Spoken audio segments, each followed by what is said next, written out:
Accessing library computer data.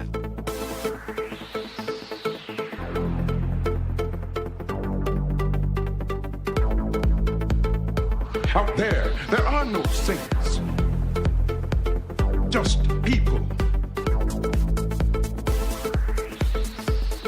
Hey everybody, welcome back to the show. Continuing our run through Star Trek Deep Space Nine. Right now we're up to the premiere episode of the 6th season. We're almost done with the series. It is called A Time to Stand. It was aired on September 29th, 1997, written by Ira Steven Behr and Hans Beimler, his new co-writer, since Robert Hewitt Wolfe has left the show at this point. Directed by Alan Croker. In this episode, with the Dominion on track to winning the war against the Federation, Sisko and his crew take a captured J'em Hadar ship into enemy territory with a mission to cut off the J'em Hadar supply of ketracel-white in the Alpha Quadrant. It's the season premiere. It's called A Time to Stand. We're right in the middle of the DS9 occupation arc, I guess, is a better way to put it than the Dominion War arc. But here we are at the start of Season 6. Clay, how are you? Good. Go for the tube. Like I said, always go for the tube. This is a larger version of going for the tube. Also, go for the biggest tube. Go for the That's big tube. Also, how many times have you had that weird intimate relationship talk with your wife and like ended by creepily putting your hand on her face? I feel like that's a great way to end any argument that you're having. It's a great way to end any conversation you're having. I think it's a good power move, though. It's a definitely nothing women enjoy more than a condescending hand on the face. I think is something that I've learned in my 35 years. So, good way to end most arguments and arguably most relationships. I say, would you rather I put it on your ass? Is what I'd say to her if she got upset. Let's see here. So we're going to talk about Time to Stand. It is whether or not you consider this the first or the second part. I would consider Call to Arms to be a part of this arc. So I'm going to say this is the second episode of a seven episode arc. Jesus, let's get going here. We're going to take a break. You got to do your voice exercises, man. It's been too long. I need unique New York. A Granny Smith apple, I think, to help with the spits, and then I'll get my tongue twisters out of the way. It feels like we haven't done a recording in a while, though, Clay. Actually, it's been like 2 weeks, I think, so I'm a little bit out of sorts here. Let's see. Feels like we've been on the Defiant for 21 days. Let's take a break. We're going to play an audio clip, and then we're going to come back and we're going to break down A Time to Stand. Permanent documentation file, Dukat, SG. Each day brings reports of new victories. The war continues to go well. The enemy is retreating on almost all fronts. It's only a matter of time before the Federation collapses and Earth becomes another conquered planet under Dominion rule. All in all, it's a good time for Cardassia and the Dominion. All right, Clay. So after the hot events of Call to Arms, which was the season finale for the 5th season, we're now into this premiere, which is definitely more serialized than the show has ever been to this point. We're 3 months later. They jump 3 months in the future. The war isn't going well for the Federation. They hatch a desperate plot, as desperate plots are wont to do, where they have to go and try to destroy a ketracel-white facility. And then we check back in with DS9 every once in a while. I guess I'll throw this one to you by saying that this arc is kind of considered to be DS9's sort of pinnacle about what they accomplished over the course of their series. They will, towards the end of the series in the 7th season, they also end with a 10-episode serialized story. Oh, really? Cool. So they try it again, but they do... Is every episode an hour and a half, and it's ultimately kind of unfulfilling depending on who you talk to? Gul Dukat eventually burns down DS9, but everyone's like, well, why does he do that? What's going on with that? Big heel turn for Kira coming at the end. Yeah, right. Exactly. They foreshadowed it, Clay. They foreshadowed it. But needless to say, they will come back to this kind of serialized storytelling, but they are also going to go back to the episodic stuff after this all kind of wraps up. But this is... the most serialized that the show ever gets, really. This is all one continuing storyline. And I think it's interesting because it's baby steps. On the Discord, there was a conversation about like where DS9 should kind of be held in the pantheon of sci-fi and like what people think about it. And I think listener Steven said it best, where it's probably overrated in the pantheon of sci-fi series, but that's not to say that it's not important for what Star Trek was trying to do. I think that this is like the reason I like this arc and why I think it holds up well and why I think it people respect it a lot or talk about it is because it's both incredibly different from anything Star Trek had done, but at the same time, it has these crippling Star Trek problems to it, I think, which is really interesting. So to throw it to you, I'm going to say that this episode is really fascinating for me, and it's going to be a hard one to grade because I adore everything that happens on DS9 with the DS9 characters who are on the station, which is Kira, Odo, Weyound, Dukat, Damar, and things like that, and Quark.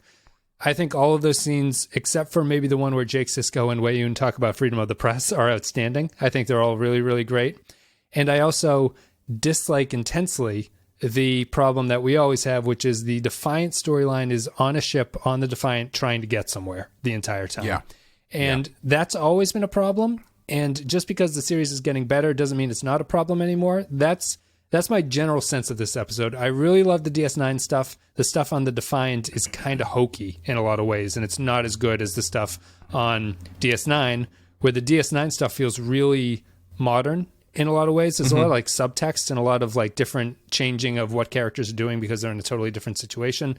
And then you contrast that with the Defiant, which is a lot of, we've already been here in a lot of episodes, seeing the Defiant into J'em Hadar territory, trying to be secret. They're going somewhere. They're going to do something. Boom. That's it. Yeah. What do you think? Yeah, I really like the Deep Space Nine stuff. I'm sorry, the Terok Nor stuff. Terok Nor. Is it noir? Is it like French for black, or is it a Cardassian word? It's a lot of Odo smoking cigarettes in the shadows. And you know what? Noir. Just to piss everybody off, I'm going to say it's noir. Noire. Yeah, I like that stuff a lot. I actually even liked the scene with Jake and Weyound. I thought that was kind of fun. I liked the way that Weyound was doing that sweet talking thing where he's like, "Listen, I mean, look at all these bad things we haven't done. Don't you think that's a good enough reason to maybe let us control what you say about us a little bit more?" You know, it was a nice dictatorial control of the press kind of thing, which I enjoyed. I think my problem with that is that, in contrast to like the Kira and Dukat scene where there's like an implied sexual assault about to happen that they never really spell out, the Jake and Weyound thing is all textual. There's like no subtext to anything that's going on. They're bluntly stating what exactly is happening. Yeah. You want some weird like sexual quid pro quo subtext to that scene? to the Jake and Weyound. I think I'm not going to just write Dominion propaganda. No, but you could do other things for me. I've heard tales about your exploits, kid. Jake, or should I call you Jake Sisko, fuck machine? You want to get things published. There's a long line. Yeah. There is a way to the front of the line, just so you know. Yeah. Yeah, and I also it's also a nice contrast with the Kira and Dukat scene because it ends with Jake kind of just being like, "Yeah, I guess you're right. I guess I'll be nicer." Yeah, like he kind of demurs pretty quickly, which honestly I would kind of expect him to do, being a first-time journalist that maybe hasn't figured out how to stick to his principles yet in the face of certain death. And he's still just a kid. He's still just like this 18-year-old kid. Yeah. I like some of the stuff on the Defiant. I thought the talk with Sisko's dad was kind of nice. Did you like that?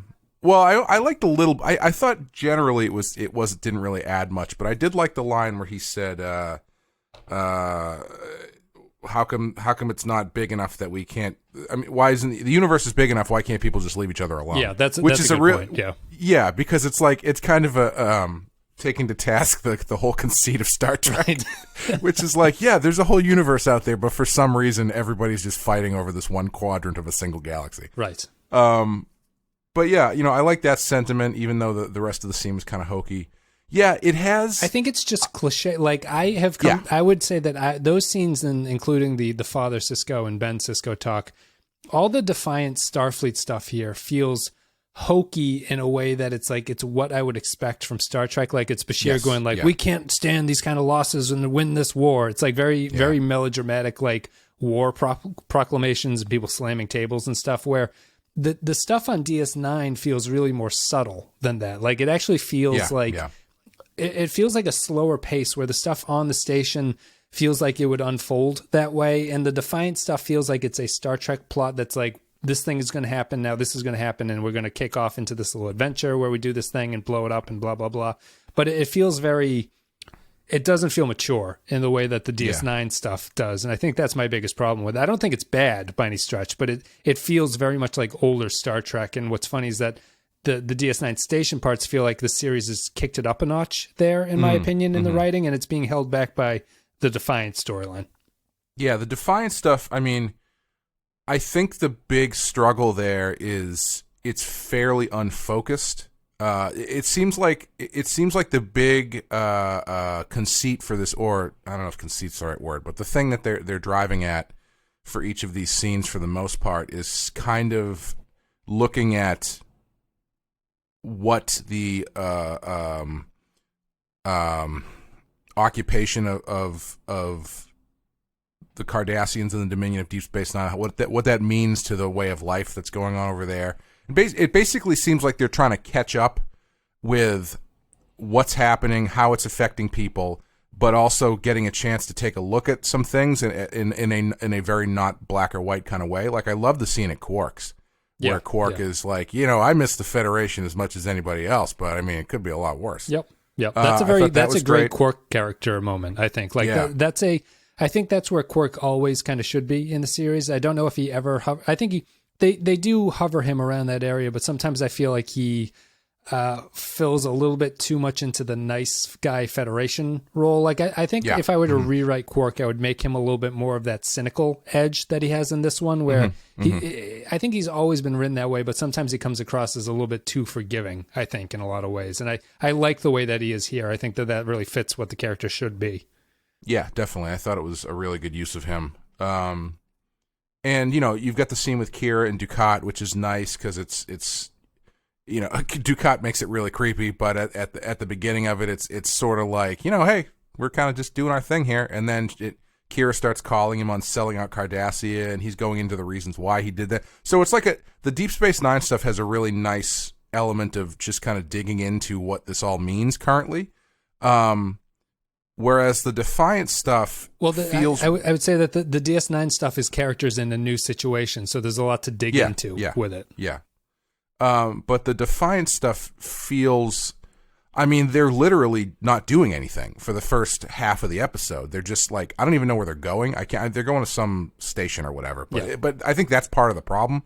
When you're stuck on a ship going somewhere, and you're talking about all this stuff that has happened off screen, but the stuff that's happening on screen isn't really interesting, then it all just kind of like turns into the boring, a bunch of guys on the Defiant trying to get somewhere thing. Yeah. Because I mean, there's even they even spend time, maybe this comes up and plays up later, I don't know, but like they even spend time talking about how Sisko gets a headache from the Google glasses that the J'em Hadar use, and then Garrick is like, well, I mean, I could wear them. I could probably help. And they spend like a few minutes on that. Yeah. Which I don't know if that comes up again. Who knows? But that's how little is happening. Where they have other stuff that is interesting, where like Sisko, I guess technically he wasn't benched, but they, being taken off the Defiant and taken off the front line. Mission. He's got to do this other special stuff. Yeah. Yeah, like I was more interested in Sisko's determination to get back to the front line than I was a lot of the other stuff. There wasn't really a good scene where he got to, voice that very much. I think that I think it's what it touches on. But I did want to hear more about Worf's weather planning, I can tell you that much. What I think it touches on is we've had a problem where we discuss things like Discovery, and we discuss things like what goes on in this show. And there's this choice you have to make as a writer as to when you show something and when you don't show something. And it's kind of interesting to see when it works and when it doesn't. I think that the DS9 stuff works because you are actually seeing the changes that have happened. Like they're very much like a part of the story, and the characters are invested in it. Yep. The Defiant storyline, I think, suffers because it's people talking about the war, and you're not seeing anything really. Like they show you the ships of like the fleet coming back that's been roughed up a little bit, and they're talking about the losses, but it's all talk and you're not seeing it. It's all just like things are going badly. Bashir's going to come in and tell us things are going badly. 112 ships got blown up. That's very bad. Martok broke his arm. That's very bad. Like there's nothing. Yeah. You're not seeing the actual implication of the war on people, which is what I think the station scenes really effectively sell. How Kira feels she's stuck somewhere. The Weyound and Dukat dichotomy continues to be confusing. Odo learns that he can kind of push Weyound around, but he's also not sure about how far Weyound is willing to go for him, which is really interesting. And I think that even the chance that they had, I thought one of the biggest mistakes they make on the Defiant thing is there's that Federation ship that chases them right into J'em Hadar territory. I would have rewritten that to the ship, the Federation ship chases them into J'em Hadar territory, and they think they've gotten away or whatever, or like it's an imminent destruction for Sisko on the ship. He's about to be destroyed by this Federation ship, and all of a sudden those three J'em Hadar ships appear out of nowhere and destroy the Starfleet vessel, right? Yeah. So that would have been That's what I thought was going to happen, yeah. Their actions actually caused some more suffering, as opposed to that thing getting away. Like that would have sold their mission to me a little bit more. Like if they were on a life or death thing like this, where they have to get in, they can't tell the ship what's going on, and it causes those people to die at the same time, I feel like that's a real boost to the tragedy or the drama, I suppose, of that story. And they don't do it. I was kind of surprised.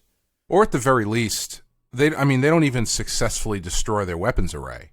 Like, if they had successfully destroyed their weapons array, that at least would have added some more edge to it, where it's like, shit, I hope he can get out of here. Sure. We just handicapped him in the face of a bunch of J'em Hadar ships. So you don't even have to go that far as to show them, actively destroying a Federation ship. But you could put them in a situation where it's a very good possibility that they have caused the destruction of a ship. And I'm talking about the other J'em Hadar ships destroy the Starfleet ship. Oh, I see what you're saying. Either way. Yeah, either way. Right. I think, honestly, what I actually kind of found that bit interesting. You could have probably gotten like a whole episode out of just trying to figure out how to, or I should say a whole B-plot out of them and the J'em Hadar ship trying to figure out how to evade this the hunting Starfleet ship without having to fight them, and then that kind of that's you could get into like balance of terror type territory there. Would be kind of interesting. Yeah.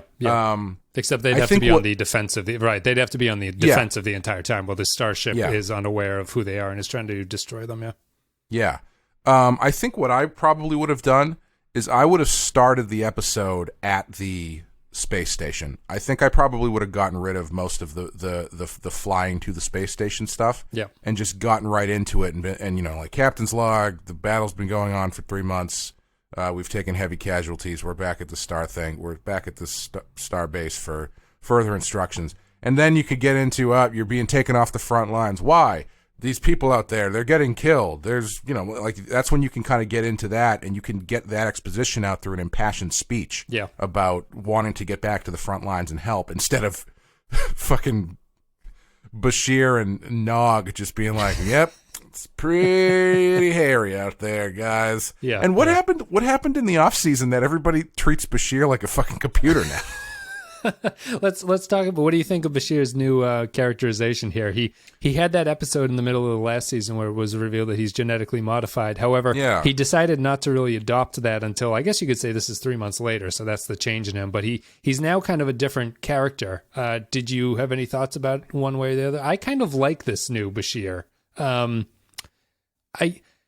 I don't know if that's just because it's such a contrast with his happy-go-lucky nature beforehand in the earlier seasons, but he's kind of, it's a very tropey Star Trek character, I guess, to have the person who can like spit out the statistics for you on the spot. But I feel like because he's a normal human guy who can do it, it kind of adds something that's a little bit more interesting. It's usually Data, who's an android, or Spock, who's basically an android and doesn't feel things. So yeah, I don't know. I think because it's kind of, I guess it's kind of unmotivated at this point.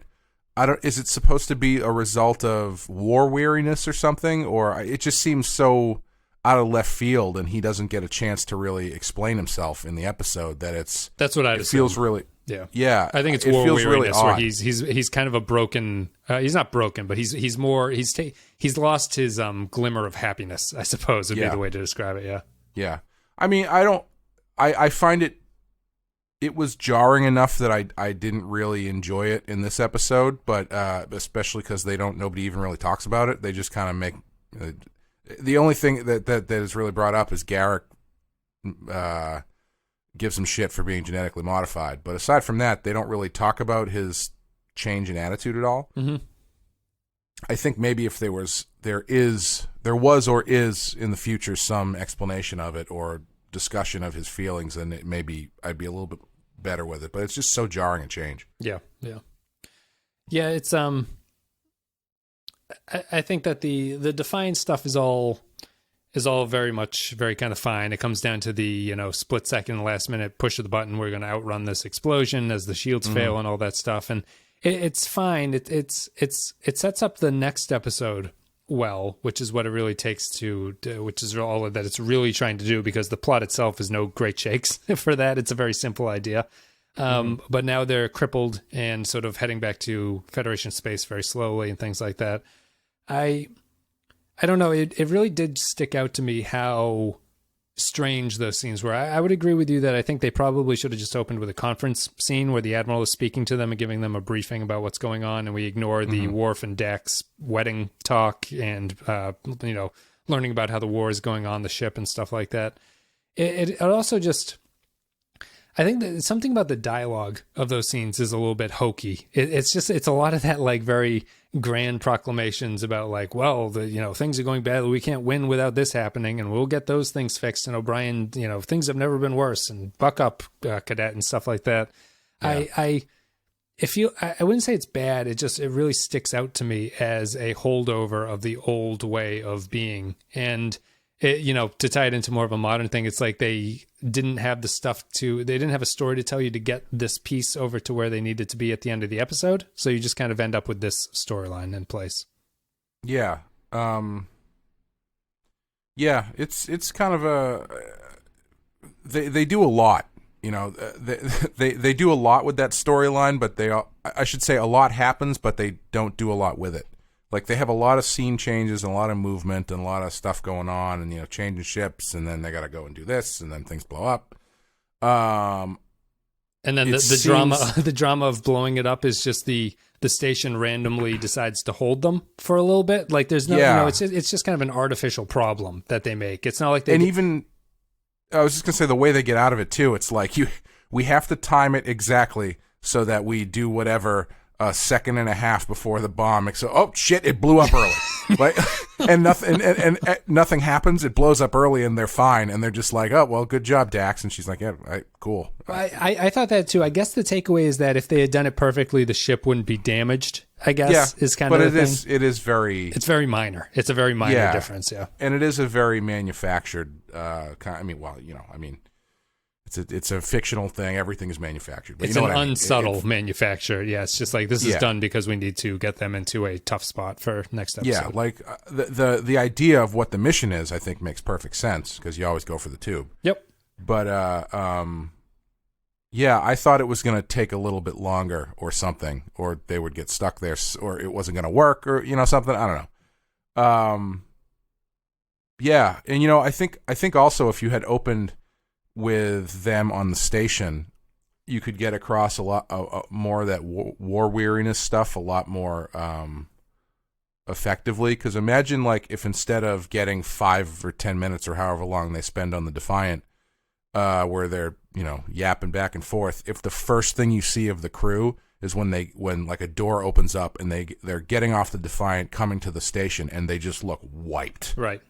Like, if they look physically and emotionally beaten down by the war that they're fighting, I think coming back off of a break like that, and that's the first thing you see of them, would have been really a really powerful way to reintroduce what's going on. Yeah.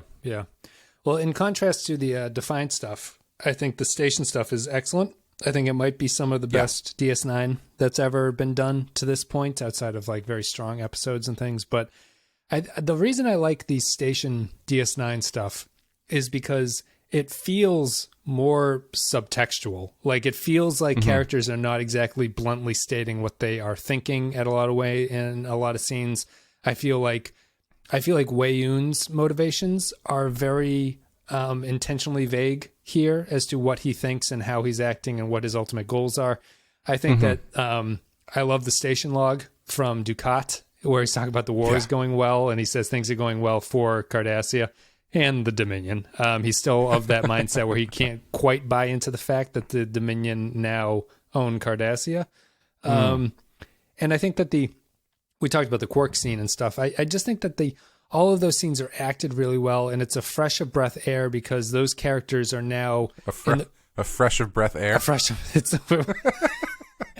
We haven't been talking. It's a breath of fresh air. I think that's appropriate. It's they've changed up stuff enough at this point. Like the where we were worried about characters running out of stories in the last season because things were starting to feel repetitive. What's happening on the station is brand new to them. Yeah. And you're really getting a first sense of this is a totally new status quo that they're all under, and it really opens up the storylines for those characters. I think it's really great. I think that almost all of those scenes are terrific. I would still say the Jake scene is not particularly great, but I think everything else is really, really good. Yeah, I think what the key is, too, is that it's a new status quo, but it's not entirely foreign. Like, it's a new status quo that builds off stuff that they've been dealing with for 5 seasons or so. Right. Like the because we know situation. Dukat. Yeah, the situation with Kira and Dukat, their relationship, that's a new status quo. But, and you know, you're putting Kira into a new motivational space other than former terrorist whose past keeps coming back to haunt her. Yep. You know, she's got a new set of stories to deal with, but they're still rooted in the history and the characterization and stuff that they've been working on for so long. Well, they've kind of brought her. They've done something interesting because they haven't changed her. They've brought her back into her terrorist form, sort of like she is now back in what she grew up with, which is being a subversive actor on the Cardassians. And well, she doesn't have to hide anymore because the Cardassians are sort of under the thumb of the Dominion who don't want things with the Bajorans to go south. She's still acting as the person who's trying to sabotage what the Cardassians are up to. So in a way, she's come home as her characterization. And she's older now and it's a different situation, but it's still, she's playing to her strengths of being a subversive agent, basically working against the Cardassians. Yeah, and I mean she's a subversive agent, but she's also a subversive agent with an office job. Yep. You know, or I don't know if office job is. You know what I mean? She can do it through appropriate channels. Yeah, I guess would be the way. Yeah, she has responsibilities and stuff. She's not just out there in the bush, you know, waiting to shoot someone in the head. Yeah, she's moved on from her Light in the Dark, where she blew up that guy's house and made that guy very angry. Yeah. But she's no longer she can't operate with impunity and just kill innocents anymore at this point. She's a known commodity. Yeah. And you know, I think that is why it works so well. The fact that they're shifting things, but they're not moving outside of the stuff that we're familiar with, versus a status quo shift that feels like a complete reboot, sort of. I'm not going to use any examples, but let's say if instead of the Dominion showing up, the Deep Space Nine got sucked into the wormhole and ended up 1,000 years in the future. You know, it's that kind of thing is a status quo shift. That's basically you going like, well, let's just start out. You know, it doesn't feel organic to the story you're telling. So it's nice that they make this sort of change and they keep it inside the scope of their pre-existing story, and it works really well. And I mentioned it every single time, but I absolutely adore Dukat and Weyound's interactions in these things. Yes. I think they're very. Combs is a great actor. Alemo is a great actor. I think that they're two great actors playing very good, great characters who have a nice, like the tension between them. What are your thoughts about Weyound? I find Weyound hard to pin. I think Combs does a great job of not making you as an audience member aware of whether or not he is naive or if he is totally controlling things and he's got everyone marching to the plan that he wants. I think the episode goes both way with that because his intro scene, he comes across as almost an incompetent peacekeeper who's just trying his best to stop the Cardassians from harassing or imprisoning the Bajorans, and he doesn't seem like he has a lot of power. But the way he plays the Odo scene at the end gives Kira this feeling that things aren't going particularly the way that she expected them to go, and I think it's a great way to play both of them. Yeah, I think the variable there is Odo, because what they do with him that I really like is he still has reverence for Odo because he's a changeling and therefore a founder, and he kind of reacts. He still reacts in a little bit of awe when he talks about him, but at the same time, he's also using him against Dukat, which I enjoy. So yeah, they kind of have him he's very fluid in that middle area when it comes to Odo, whether it's because they're not playing him as completely subservient to the concept of the founder, but they're also not playing it totally like he's just using it as an excuse or using it as another card in his deck. There's actually a really nice thing that he does. This it's almost too over the top. It only Jeffrey Combs could go over the top with an eye gesture, but he does this thing where when he's talking to Odo, Odo's facing away from him and he's looking directly at him, and then when Odo turns around, Combs drops his eyes down and then he just slowly looks up at him, kind of almost like a dog would. Yeah. And it's this really nice sort of going from strongly talking to someone to this instant supplication, but there's a hint of I'm just doing this because I'm fucking with Dukat. There's a lot in it. There's a lot in one eye gesture from him. But at the same time, it also you could also look at it and be like, well, he's really chewing the eye scenery there. But he's making a choice about how to play that, and he's playing it in some form of supplication, whether or not that is sincere or in a more manipulative kind of origin. Yeah, I guess you could argue it could sort of split the middle, because I would imagine that the Vorta see themselves as closer to the founders than the Cardassians are.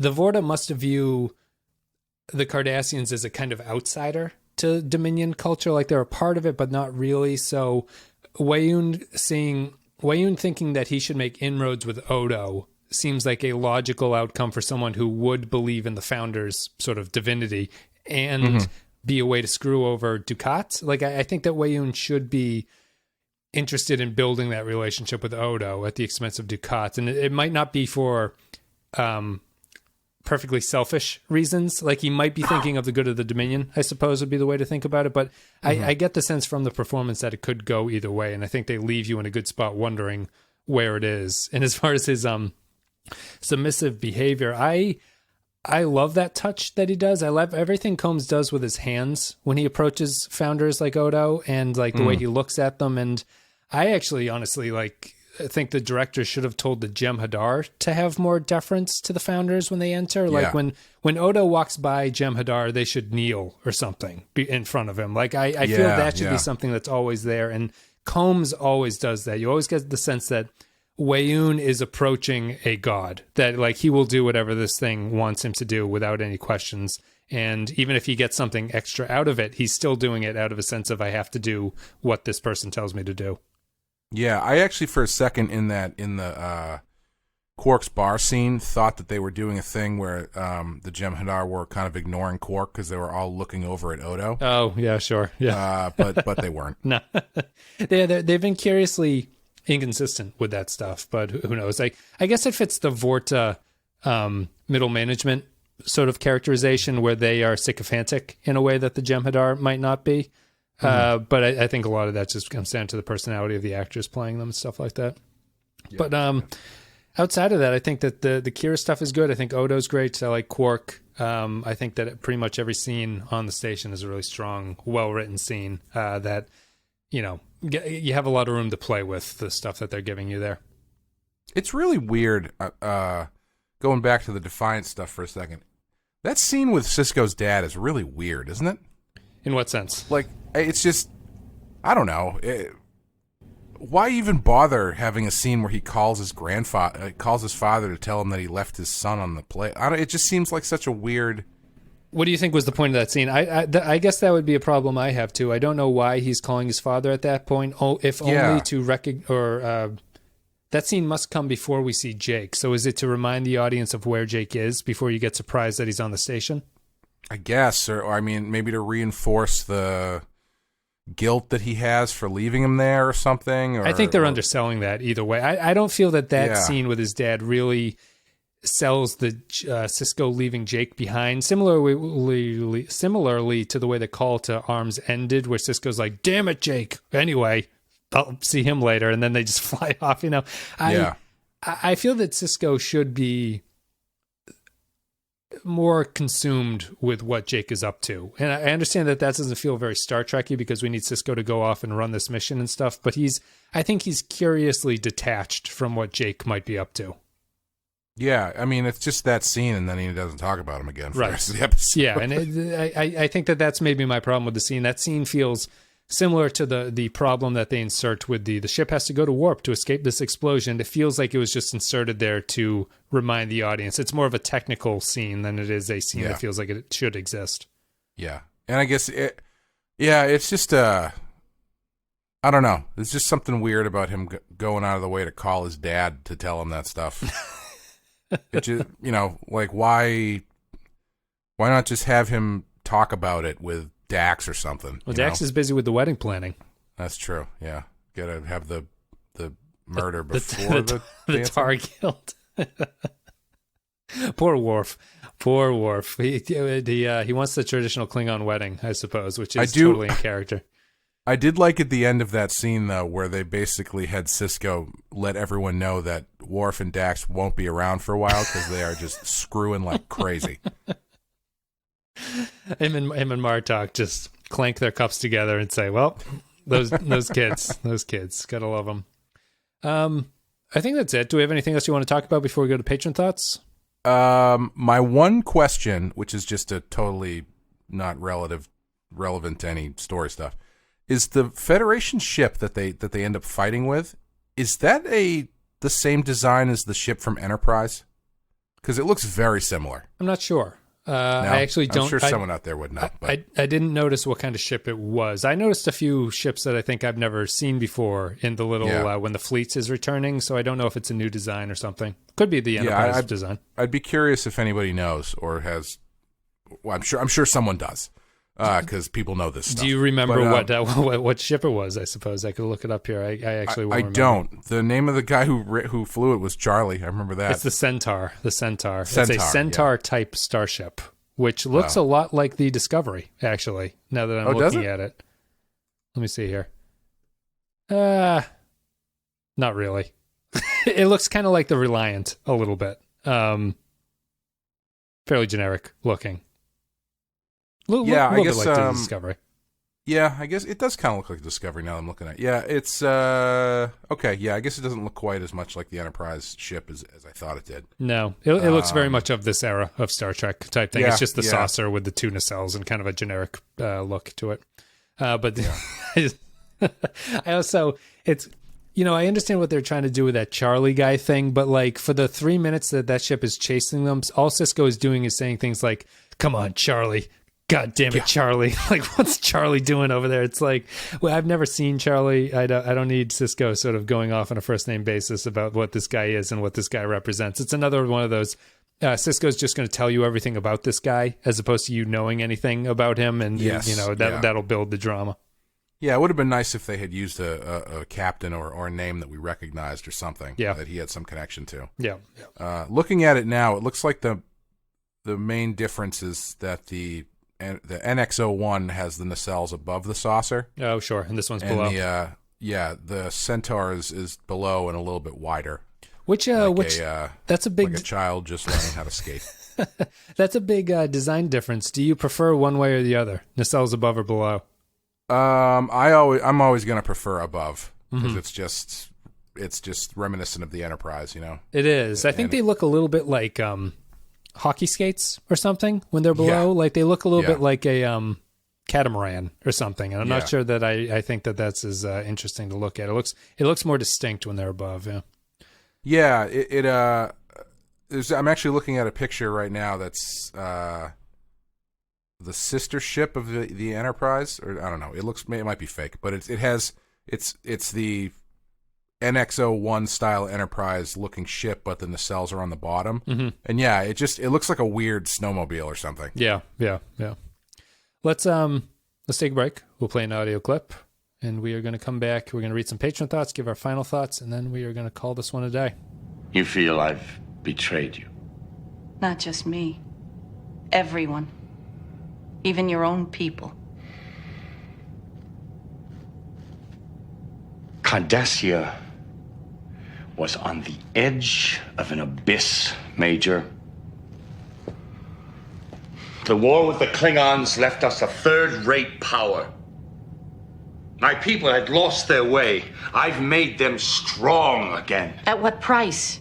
You sold Cardassia to the Dominion. Yes. A high price, to be sure. But look what we're getting in return. The Alpha Quadrant itself. We'll see about that. Yes, we will. Oh. I could make things very pleasant for you here, Kira. You could start by doing something about your breath. I'm a patient man. I can wait. Wait for what? What do you think is going to happen here, Dukat? That you're going to wear me down with your charming personality? That I'm going to be swept off my feet by that insincere smile? Are you really so deluded that you actually believe that we're going to have some kind of intimate relationship? Oh, we already do. All right, everybody. This is your final chance on Wednesday. No, this is already done. Never mind. You missed it. The Orville's over. This is coming out on Thursday, and you had to do this by Wednesday. Never mind that. But anyway, you can go to patreon.com/the Pensky File if you want to support the show. You could get things like the Orville if you had signed up in time. But otherwise, you get some extra content. You support the show. It's much appreciated. And also, the Captain tier gets a shout-out. So thanks very much. Go to Andrew Cherlog, Ben Douglas, Bradley Killens, Captain Quark, Cardinal Doomsday, Christian Pouch, David K, Dwayne Hackett, Eric Johnson, Yarpy, Joint Mango, Kyle Barrett, Matt Flores, Matt Cutler, Matt Ross, Michael Pond, Mike Burnett, Nathan Elliott, Neil Brennan, Nick Sergi, Robert Cummins, Russ Graham, Russell Elledge, Sam Custer, Santos Grim, Santo Gonzalez, Sean Spinobi, Stephen Cobb, Tark Latif, and Will Yates. Thank you guys for supporting the show. Now, Clay, let's go to patron thoughts. Boy, this like 2 weeks off of what we've had. My tongue feels like it is made of lead here. I'm going to go here, figure out what day it is, and then we're going to talk about this. So, if you support the show on patreon.com, you can leave your comments about upcoming episodes and we'll read them. Spinobi says, A Time to Stand. This is where DS9 becomes truly great in terms of its long-form storytelling. It dips its toes into now what is somewhat commonplace in modern shows, changing the status quo. This shift for the characters and for the setting with the official start of the Dominion War gives me feels of Babylon 5 in the best way possible. To me, arcs like this are what pushes DS9 ahead of the other Star Trek shows. The gut punch the audience feels when seeing Dukat's and Sisko's place in command of the station, coupled with the characters scattered and most being at their lowest points thus far in the show, is payoff that feels earned. This would only land so hard with 6 seasons of establishment of characters and the setting. Crazy to watch this in retrospect, knowing that the writers didn't even invent the Dominion until deep into Season 2. DS9 wins the award for best flying by the seat of their pants story ever. It's gonna be really interesting to me after these 7 episodes when it's like, you've just finished a massive 7-episode war arc, and next week, Bashir's dating 2 girls at the same time, and they don't know about it. No, it's a Ferengi comedy episode. It's always going to be a Ferengi even comedy. worse. That's what I should have said. That was like my second choice. It will be strange. Hopefully Rom gets really injured in the war, so it's like a Ferengi comedy episode, but Rom is like has massive burns on the left side of his body and is confined to a chair or something. People are going to remind you that you said that. I'm not going to say anything else, but just remember that you said that. Here we go. Andrew Cherlog says, "A Time to Stand." Before I read Andrew's comment, I would like. It will be interesting. It's not quite as jarring as it is because the war still continues after this. It's just that they don't have this continuing, very obviously episode ends here and new one picks up right where it starts. It goes back to its more traditional Star Trek-y thing, but the main story outline is still the same. Andrew says, Time to Stand. The first time, excluding the Borg, that we see the Federation on the losing end of a conflict. The stress is evident and the worry seems real. The exchange between Bashir, Martok, and Sisko is perfect. The reveal of Dukat in Sisko's office, holding the baseball, and Kira having to play nice is uncomfortable in a great way. Amazing start to season 6 and a clear 5, in my opinion. I don't know if you remember, Clay, when we did Nemesis. At the start of the Nemesis episode, they're walking through the hallway, and Picard says that the Enterprise or War for something is off doing a mission to destroy a ketracel-white site in the Dominion War. Oh, really? I mentioned it at the time just by saying, like, you're not going to understand this now, Clay, but when we get into DS9, it'll kind of be funny when you go back to Nemesis and they're on this sort of weird adventure while this is all happening. The timeline kind of doesn't really jive with each other, but it's just a weird little slice of life of they mention the Dominion War, but the ship is not actually involved in it. Oh, that's fun. I mean, it's always nice that they can keep that stuff linked. Yeah. If even peripherally. Would it have been interesting to see the Enterprise in the Dominion War at that point? Like, I think that they wanted to keep them separate because they weren't interested in what DS9 was doing at that point. Like, they thought that the audience would not care or know about what was going on in DS9. But I, in retrospect, I would have liked them to have dovetailed it a little bit, I think. Yeah, I think that would have been nice. Are you saying Nemesis should have been about the Dominion War, or just have the Enterprise show up on Deep Space Nine? I think they should have done with some kind of war storyline for Nemesis, I think. Oh, yeah. Dealing with the content of Nemesis, I think you could actually, it's not that big of a shift, really. I mean, there's the cloning you'd have to get around, but the Vorta are cloners. I think that you could do something like that, so who knows? Yeah. It is kind of weird to have the flagship of the Federation off dealing with Tom Hardy, Picard's half Romulan clone. If you're interested in hearing, while the entire rest of Starfleet is embroiled in this getting massive destroyed. war. It's like that's what the Enterprise was off doing during the Klingon War on Discovery, right. When they were no, you guys, you need to be designated survivor in case the Starfleet gets destroyed. That's right. That's a nice repetition of theme, I suppose. There, it's too bad they didn't make it a in Nemesis. They did watch the old shows. If you guys are interested in our thoughts about Nemesis, which I will sum up our opinion of that, is it's the most thematic movie with absolutely no theme in it whatsoever. You can listen to our coverage of Nemesis. Kyle Barrett. It's fine. What's that? It's fine. Nemesis is fine. Nemesis could have been great, and Nemesis is fine. Kyle Barrett says, A Time to Stand. So the best season of any Star Trek series begins. And what a beginning. Did you know that it's been 3 months since the Dominion took over the station? They only say it about 50 times, but apart from that, and the fact that Bashir is suddenly better at math than Carol Vorderman, that's a reference for UK listeners, I have no complaints.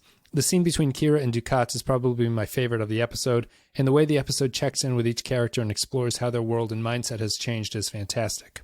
After almost running out of stories to tell with these characters last season, this episode rejuvenates the series and the characters within, ready for the best run of episodes in the franchise's history. Listen, I'm just going to say this once. You're not putting any references that I don't get are being stricken from the record.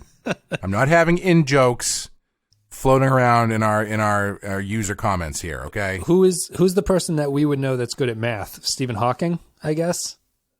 Sure. Who's Carol Vorderman? I don't know. It's like saying Bashir's better at math than my cousin Matt. Well, I would respond to Kyle by just saying this episode is not as good as a club sandwich, but it's pretty damn good. Oh, that's a eat it literally. That's a Discord joke for people. If you're interested, we gotta stop doing that. I gotta put the kibosh on that right now. Joining the joke and learning what we're talking about on the show, you can join our Discord. If you'd like to hear all the best jokes that you won't get, join our Patreon. Stephen Cobb, A Time to Stand. Beautiful storytelling. As previously noted, the mess hall scene with Worf, Dex, Sisko, Martok, and Bashir was amazing. Every bit was quality character building, including Sisko's ill-hidden smiles. Then coming back from the opening credits and you get Dukat's log to set the scene, done precisely how you would expect a Starfleet person to do it. It was a great shift of perspective. Will Yates, A Time to Stand. I love the very first scene in this because it lays the groundwork for a situation 100 times better than the dialogue that follows. It's true to form that Quark would find all the good he can in the situation. Jeffrey Combs just nails every scene in this, but especially when talking with Dukat. When he threatens with a smile, it sends chills up my spine. The way Dukat mentally assaults Kira makes me think of what his sadism truly meant for Bajor during the first occupation. Bashir seems very different right away, and after months of war, I can see the Doctor becoming fatalistic. Last but not least, thank God they changed the Dominion headsets from last season, but since they bring it up anyway, I'd have liked a throwaway line that these versions are for a single ship, and that last season's monstrosities were for fleets or something. Good start. Sure. Yarpy says, a time stand, a very good start for a new season, but instead of continuing from where the last episode left off, the show jumps 3 months into the war, which isn't going well. It was a great choice to show both sides of the conflict and what's going on at the station. I just love Combs as Weyound, and he has a pretty good chemistry with Alamo. Those headsets from last season really do seem like, you know, remember when like Sega Genesis or Super Nintendo would come out with a stupid add-on piece that had like one game you could play with it, but you had to buy this monstrosity of an extra controller thing that was like a gun or a belt that you wore or some shit like that. That's what it feels like. Those headsets, they make Toe Jam and Earl look fantastic. Yes. But that's all you can do with them. Yeah, it's never been better. It's never been more frustrating to jump, but felt cooler in a Mario game than when you're wearing those headsets. Yeah. Do you remember? Actually, no. I don't think you would have been around for this. But years ago, Cordy got this amazing. There was this mech game for Xbox. I don't remember what it was called. Oh, I do remember that game where you had the had the little like panel in front of you. Yeah, like it came with like an entire console for like driving a mech thing. Yeah. It was like $300 or something, but it looked amazing, and it had like an eject button where you had to flip open a little glass piece and hit the button to eject. Yeah, the game was garbage, but that thing alone was fucking amazing. Armored Core or something, I think it's called. Something like that. It was incredibly difficult. I remember that though. That's a big ask, I suppose, to buy that thing for a terrible game, but it was a really cool idea. It looked great. Yeah. Here's a question. Going back to ships. What looks weirder? Nacelles on the bottom or a single nacelle ship? Single nacelle. Yeah. Yeah. Those ships look ridiculous. I don't know why they make them. Are there even many? I can't I think of. There's only a couple. I looked it up while we were talking, and there's the Freedom, which is basically the saucer section from the Enterprise and one nacelle underneath it from the Enterprise. What series is it from? You don't have it anymore? I have no idea. I'm not sure. USS Freedom, Star Trek. The Freedom class.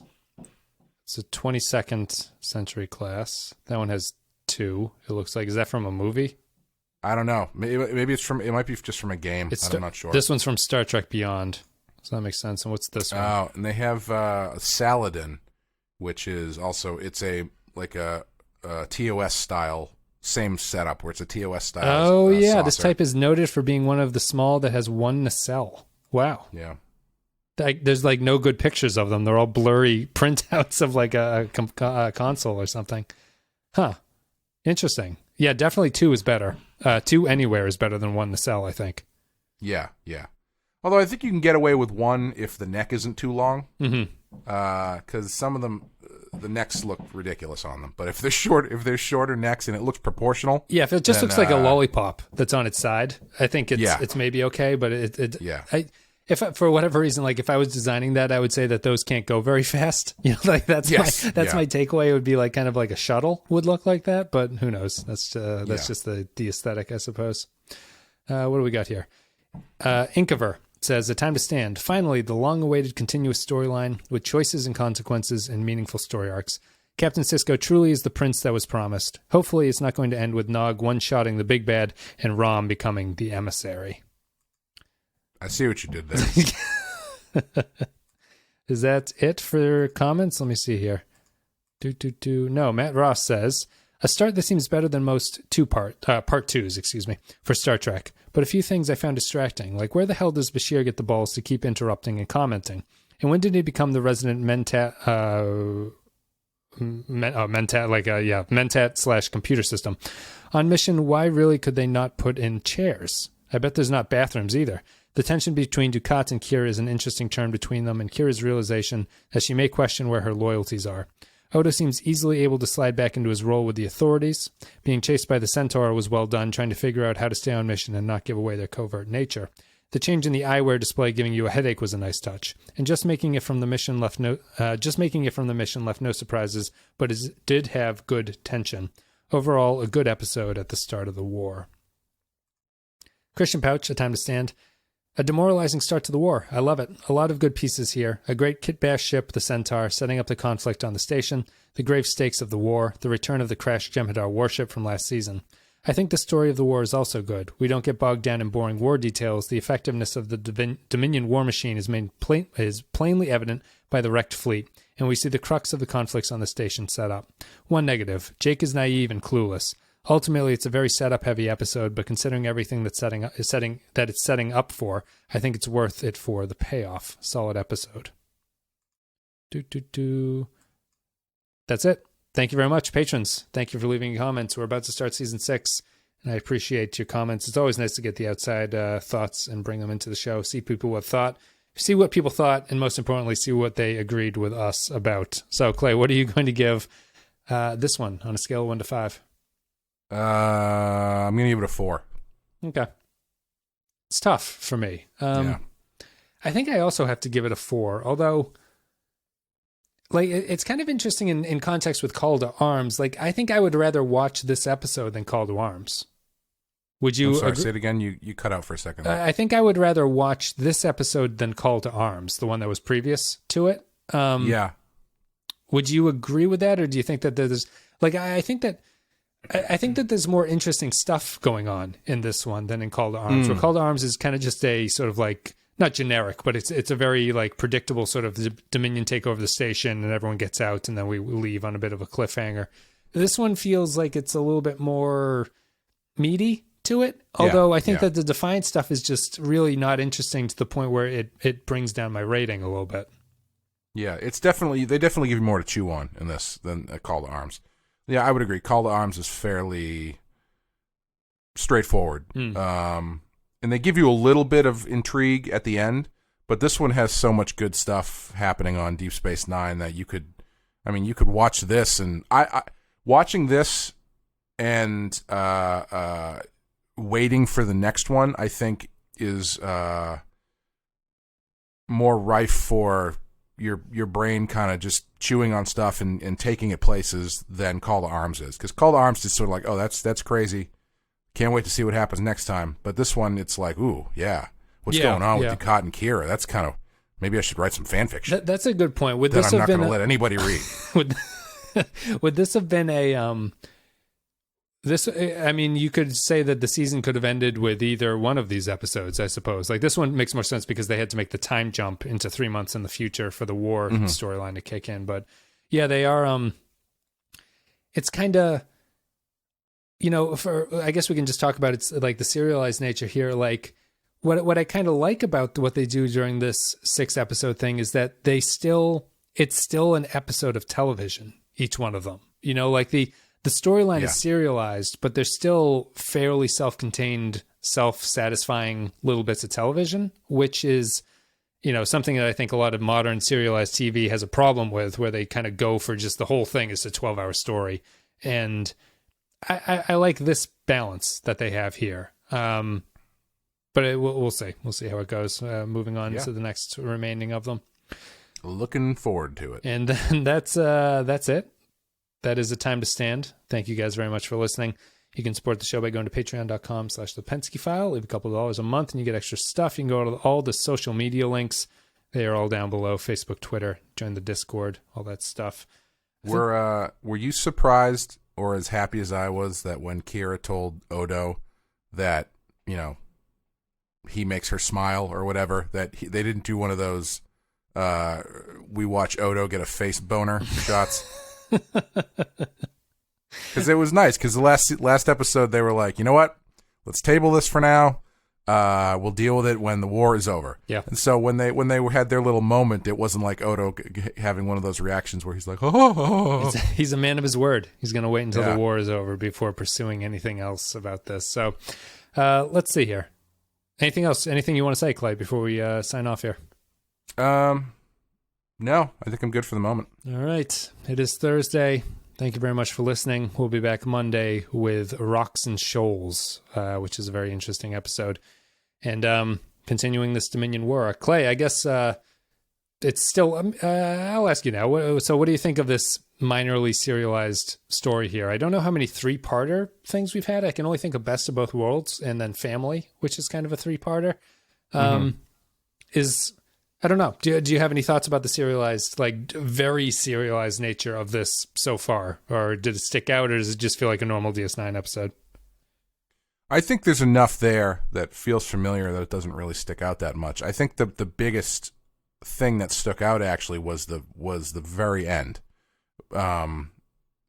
where they ended up they roll the credits over the busted up J'em Hadar ship flying off instead of their normal exterior shot of Deep Space Nine. You know, it was a very clear indication that things are not going back to normal at the end of the episode. Yeah, it's not a because a lot of the episodes end with like a pan of the outside ship, but they're usually at some kind of place where they're like, well, even though we don't know exactly what happened, we're heading home. It's that kind of thing. And here they're heading home, but you get the distinct sense that another adventure is going to happen on the way to their home. Like something has to happen here. So it's kind of a neat little change, but I would agree that it's not drastic enough of a change where it really you feel like you notice it in a lot of ways. And I'd be interested if like no one had ever told anyone about it. Would anyone watching this in order be like, wow, we're entering an arc here that I've never seen before? Yeah, I think I don't know if it would dawn. If this was at the time, I don't know if it would really dawn on people until probably midway through the next episode, or maybe the end of the next episode. I think the next episode, when it wraps up and it's not over yet, I think you'd be like, well, that's weird. It's been 3 episodes in a row, Yeah. Anyway, guys, thank you very much for listening. Thank you for supporting the show. We will be back next week with Rocks and Shoals. See ya.